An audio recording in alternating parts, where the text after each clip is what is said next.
Hello and welcome, dear students. I am Mrs. Anila Lal, your chemistry teacher. We are here to begin with our very first chapter of chemistry, that is chemical reactions and equations. So before we begin, let's briefly see these two terms, that is chemical change and physical change. See, we have already learned about chemical change and physical changes of matter in our previous classes. Okay, so a chemical change is a change in which one or more new substances with new physical and chemical properties are formed. Like for example, Fe, that is iron, plus CuSO4, that is copper sulfate. So when these two reactants react together, they form FeSO4, that is iron sulfate or ferrous sulfate, and Cu, that is copper. So let me show you with the help of a diagram.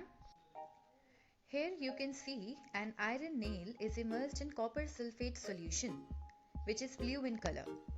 After some time, this will change into ferrous sulfate and copper. Ferrous sulfate is in green color and copper gets deposited on the iron nail, and therefore iron nail become brownish in color.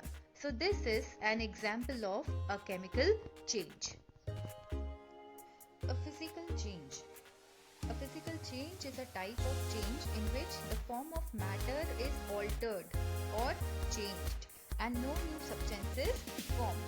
So we can clearly see that physical changes are basically reversible changes. Like for example, boiling of water, melting of ice, crushing of can, cutting of trees. These are all physical changes. Here no new substances are formed. Okay, so this was the introductory portion. Now let us come to the topic, that is chemical reaction. What is a chemical reaction? How do we come to know that a chemical reaction has taken place? Now let us see the definition. The chemical reaction is a chemical change which results in the formation of new substances with new properties. That is why I have explained chemical change, because chemical reaction is nothing but a chemical change. You can see few examples are given below, like burning of fuels, photosynthesis, respiration, cooking of food, fermentation.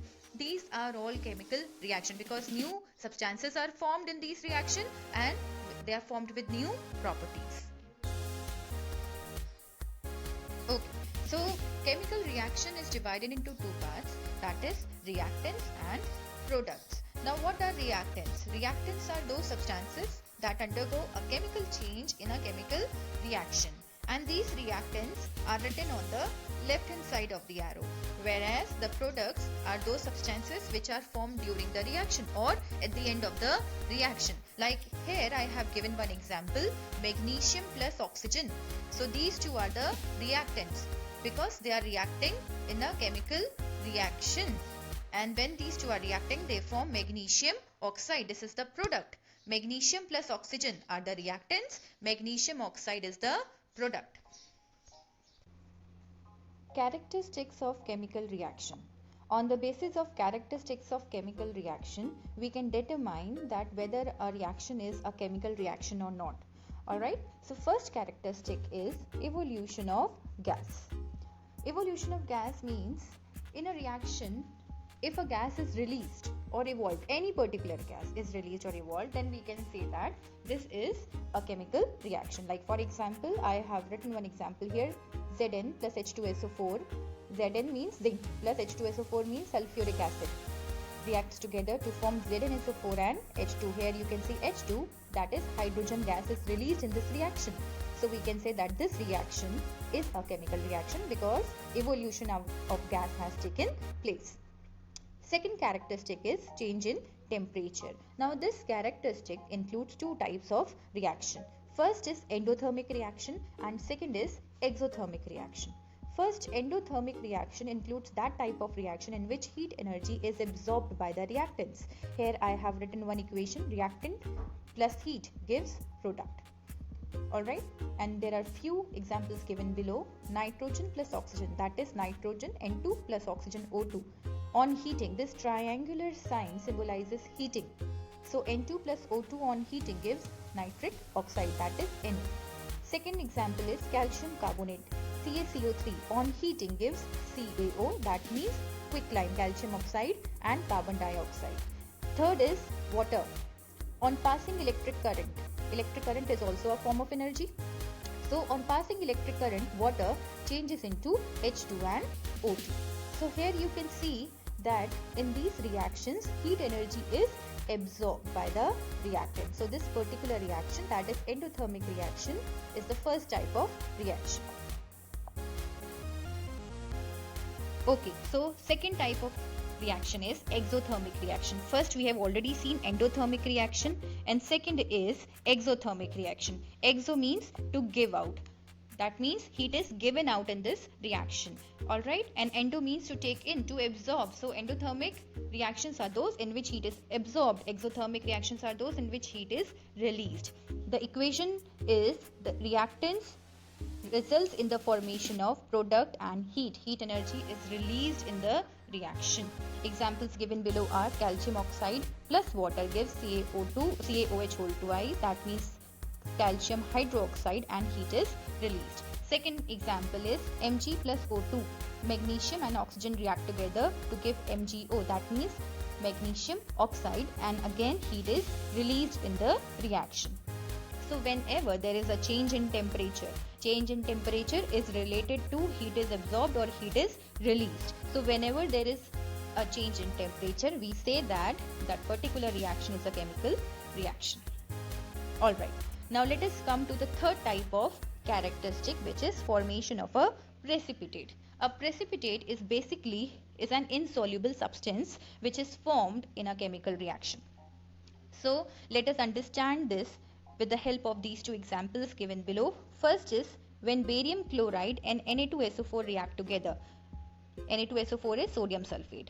Okay, so when these two reactants react together, they form BaSO4 and NaCl. You can see I have written a downward arrow here. Downward arrow symbolizes formation of precipitate. Upward arrow shows evolution of gas, and the downward arrow shows formation of precipitate. Okay, so BaSO4 is formed in the form of a white precipitate here in this reaction. So this is a chemical reaction. Second example is when lead nitrate and potassium iodide react together, they form yellow precipitate of PbI2. PbI2 is lead iodide, and potassium nitrate is formed as a byproduct. So these two reactions are example of formation of a precipitate. Alright. Now the fourth characteristic is change in color. Whenever there is a change in color in a reaction, we say that it is a chemical reaction. I have taken a very common example here. Iron, which is black to silvery grey in color, when it is exposed to the moisture, it gets a reddish orange layer on itself, which is known as rust. Is that clear? So here you can see that there is change in color. So this is also a chemical reaction. The fifth and the last characteristic of chemical reaction is change in state. Change in state means whenever there is a change in the physical state. We all know there are three states of matter: solid, liquid and gas. Alright, so here I have taken the example of petrol. You all know petrol is liquid in state. So on burning, it changes into gaseous state. So liquid is changing into gaseous state. So this is also a chemical reaction. So with this we have completed all the 5 characteristics of chemical reactions. First was evolution of gas. Second, change in temperature, which includes 2 types of reaction, endothermic and exothermic reaction. Third, formation of a precipitate. Whenever there is a formation of a precipitate, we say that it is a chemical reaction. Fourth, change in color. Fifth, change in state. So please remember all these 5 characteristics of chemical reaction. This topic is very important part of the chapter.